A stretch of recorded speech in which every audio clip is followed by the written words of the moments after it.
One of the crises that we can have as traumatized children, living in grown-up bodies, but as traumatized children, is recognizing evil, recognizing hostility, recognizing malice. And the reason is often tied in with the dynamics of scale, the dynamics of size, that every child is experiencing in relationship to a giant that is the source of their survival and the source of their abuse.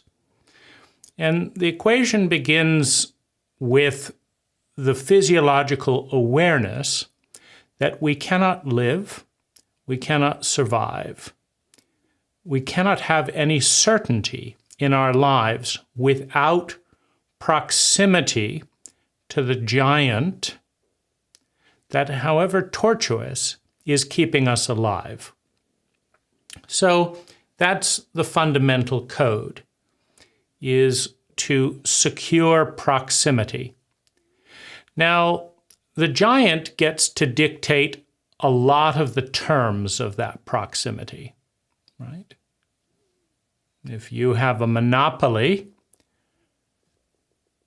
shipping contract, for example, the United States military, as part of its conquest of both Puerto Rico and Hawaii, granted, for whatever bribes, a monopoly shipping contract where no one else can ship anything to Puerto Rico or Hawaii without using this particular shipping company.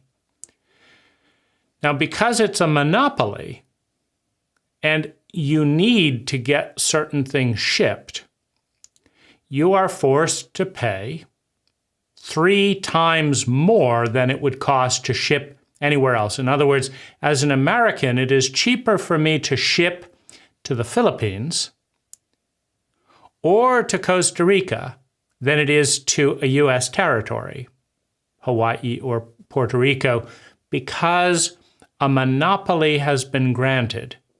And that's what the giants have, right? And what if they raised the rates to 4 times?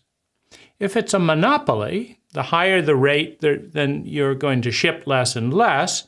But that's really the only constraining force in what otherwise could be an infinitely abusive contract.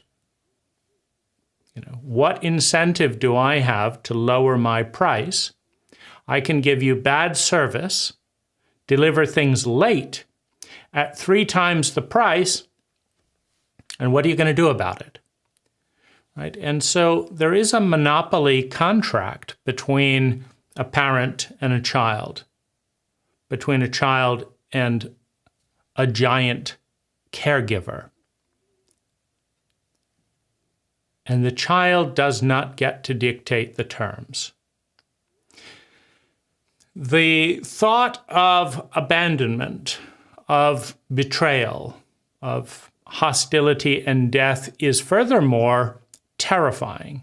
It is traumatic for a child to recognize, to grasp the fact that the giant has immense hostility towards them.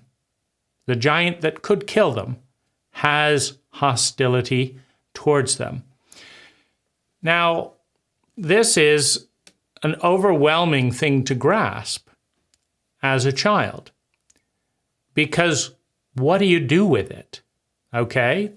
The person I completely depend on that has a monopoly contract to meet my needs has immense hostility towards me.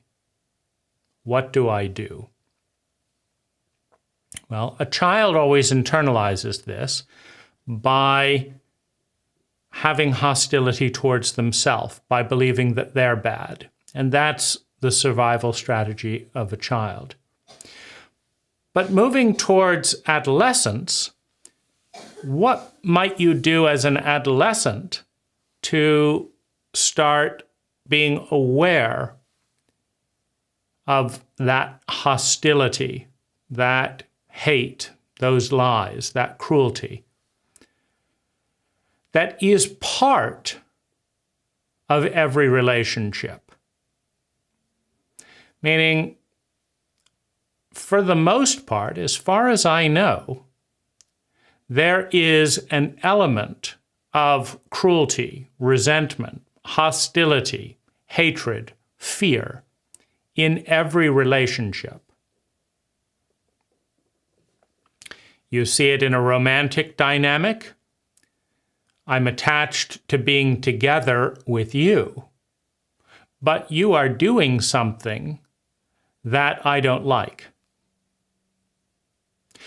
I want to speak up and say, hey, cut that out, I don't like it. But at some point in that dialogue, I don't like this, I don't like that, stop doing this, that's interrupting me. At some point in that dialogue, the other person says, okay, well, off you go. You go ahead and try and find the perfect person to replace me. I'm not going to either change all of my life and all of my habits to make them perfectly comfortable for you. And I'm not going to be nagged about them for the rest of my life. And so off you go. And the part that is attached to the relationship says, no, I apologize. It's no big deal. I shouldn't have said anything. Go ahead and do that, right? But there's still that part that is not satisfied, that doesn't like it, right? And that part undermines the relationship, sabotages the relationship, is cruel to the other in certain ways, right? But the naive person, the childlike person, is unable, is unwilling to deal with that cruelty. So this is the dynamic. And, you know, I think that a further problem in recognizing, meaning as grown-ups, it's difficult for many abuse and trauma survivors to recognize and deal with the cruelty towards us in the world, to understand it, to recognize it, to know how to respond to it. And, you know, I notice in my own life, it's crushing to recognize that it exists. Like, that person was actively hostile. That person is not receiving my goodwill and is actively hostile. Now, what's going on with that? And just processing that is incredibly traumatizing in and of itself. The question is why? Why is that? Why is a waiter's hostility, for example, such a big deal? You know, they made a mistake. They made another mistake. You pointed it out. They don't like looking bad, so they resent you and are hostile, but they don't want to get fired, so they're masking that. But, you know, they hate your guts for making them look bad. And so what's the big deal, right? This is a really big deal for a trauma survivor. And I think part of it is the dynamic of narcissism, which is thick with, you know, abuse, because of course, you know, the first level of narcissism is transferring the needs of a grown-up, of a giant, onto an infant, onto a child. Basically saying, as a grown-up, as a giant, I can't deal with this shit. You deal with it. Right? So we're dealing in sociopathic territory. With all my skills and my age and my money and my education, I can't deal with it. So I'm going to give my feelings, I'm going to give the abuse to you. So obviously a pretty deep betrayal, a pretty heavy level of narcissism to dump the problems of a grown-up world onto a child, but that's the first level. The second level of narcissism comes in punishing the reaction, right?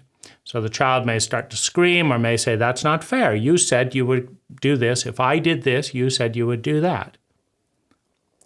Well, the next level of narcissism and abuse would be to, slap the child, shout at the child, send them to their room and say, don't talk to your parent like that. In other words, if you're going to bring my betrayal, my ineptness, etc., to my attention, I'm not going to make it right. I'm going to punish you for doing so. Now, this is a cruel, irresponsible, sociopathic, immature act.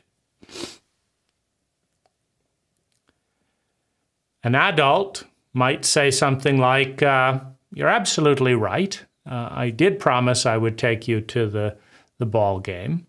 If you did that, and you're absolutely right that you did that, and I'm having a tantrum because I'm sitting here and I'm realizing that I hate my job. I hate my relationship. I hate having to take care of a child. I didn't see any of this coming. I feel dumb about that. And I don't know what to fucking do, but I don't want to go to the ballpark. I want to sit here and have self-pity and have a few beers and see if I can drown out this misery. And I don't want to deal with the fact that I've made a commitment to you. I don't even want you to exist. And that's shitty. Meaning I totally get what a shitty parent I'm being to you is, right now. I get it. I'm sorry. And I'm not sorry enough to put your feelings ahead of my feelings, right? I'm self-absorbed. I feel overwhelmed. Nobody gave me any parenting lessons. And I'm not a perfect parent. And so I'm sorry. I'll hear what you have to say, but then I'm going to, sit here, get drunk, and ignore my commitments. You could say that there's a certain respect for the child in that owner, that ownership. But the third, the second level of narcissism would be to punish the child and be shameless, meaning I don't apologize for anything. I don't acknowledge I did a single thing wrong. And I'm going to blame the child because I can, which creates the message of worthlessness. But there's one thing more. The child might have the courage, might have the self-respect to feel hatred, to feel cynical, to feel disgust, to feel contempt that they're being raised by a child who's given all the authority of a grown-up, of a parent, but it's really, just an idiot there. They don't have a competent parent of any kind. And they want to communicate that. You suck. You're giving me all your hate. This is evil. This is wrong. You're punishing me, and then you're punishing me for punishing me. Right? This is wrong. This is fucked up. Now, the deep narcissist, though, then will add a third level to the wound, a third level of narcissism, a third level of abuse, which is namely to threaten. I'm going to leave and never speak to you again, i.e. you're going to die without a caregiver. You're disgusting, you're worthless, go to your room, you're a piece of shit, don't talk to me. You've lost all value for attempting to stand up for yourself. Or may go on a righteous tantrum. I didn't do you. Shouldn't talk to your parents like that. How dare you talk to me? I took you from the hospital. I've paid all this money, you piece of shit. Da, da, da, da, da. It's me. I'm the victim, right? I'm the victim. And you are going to punish and reflect on your ways. And then if you're good and hungry and lonely and scared, then you can apologize. Otherwise, I'm just going to torment you indefinitely because I love you, right? Well, I think that's the territory where it becomes very difficult to acknowledge the cruelty that is coming towards us, because to name it as cruelty elicits such an extreme response on the part of the abuser that it feels life-threatening to acknowledge it. And I think this is in adult times, like when I look at why I'm so wound up for so long about small acts of cruelty, small acts of abuse, small acts of hostility from people just dealing with their stuff.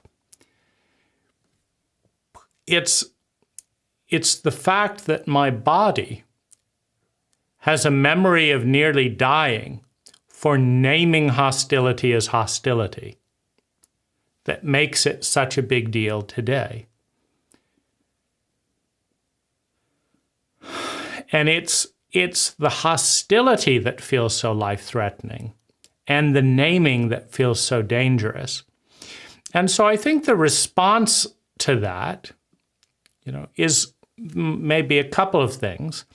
I think the response that, first of all, may be to go back and do some reparenting meditations where the child was confronting a grown-up and watching the facial expressions and watching the rage and realizing that they could really be hurt for telling the truth about the narcissistic abuse in the family or the school system or the job system, whatever. To really understand the trauma of expecting to die for naming it.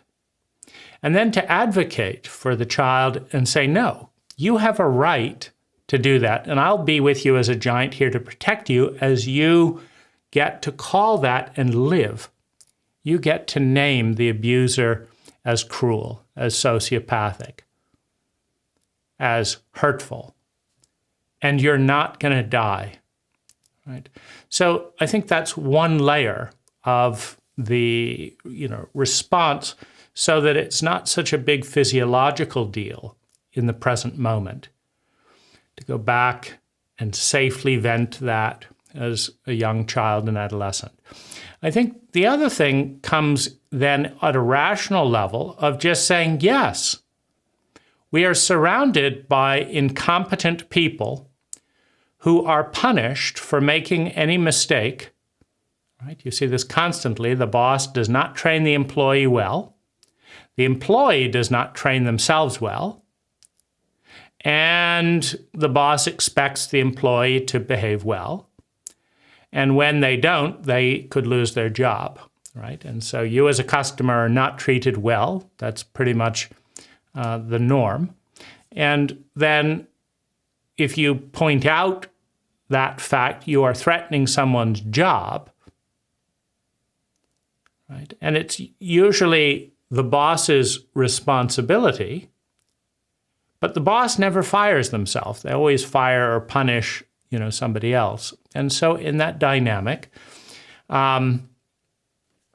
the employee cannot be hostile directly towards the boss, or they lose their job and their survival, but they can blame you for bringing up their incompetence, right? So first of all, just understanding, we're surrounded by that type of dynamic and petty revenge and all of this type of stuff. But also to say, to look at, well, what's the worst that can happen, right? Does this person seem like they would put arsenic in my soup? Maybe they'll spit in it, whatever. But, what's the worst that can happen? And what are my options? I can presumably find one or two people in the town or the city that know what they're doing in terms of delivering and what you ordered, you know.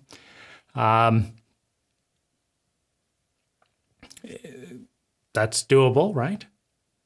What's the worst case scenario, right? And there are worst case scenarios. So-and-so talks to so-and-so who punishes you and doesn't renew your lease or something. Yeah, I mean, there are some scenarios, right? And what if I go along with the abuse and don't mention it, right? Be in a cautionary state, right? And what are my options, right? You know, I could also try and play the positive, like if I play giving a bigger tip and making some specific requests and, you know, not complaining and being warm, does that work with this person? You know, what are my options? But I think that the stuck point, and I find myself in this position at one point, is just when there was so much fear associated with naming the abuse, it becomes, and there's no validation in the family system for the abuse. No other grown-up came over and said, you have been picked on for the last 10 years by one of the biggest narcissistics I've ever met. And it's unfair, should never have happened. It's not your fault, has nothing to do with you. But that is what happened. And, you know, so no one validated the cruelty, number one. And number two, no one made it safe and no one made it comfortable to express it. Instead, there was a sinister vibe, like, don't point these things out or you will be punished. In that type of dynamic,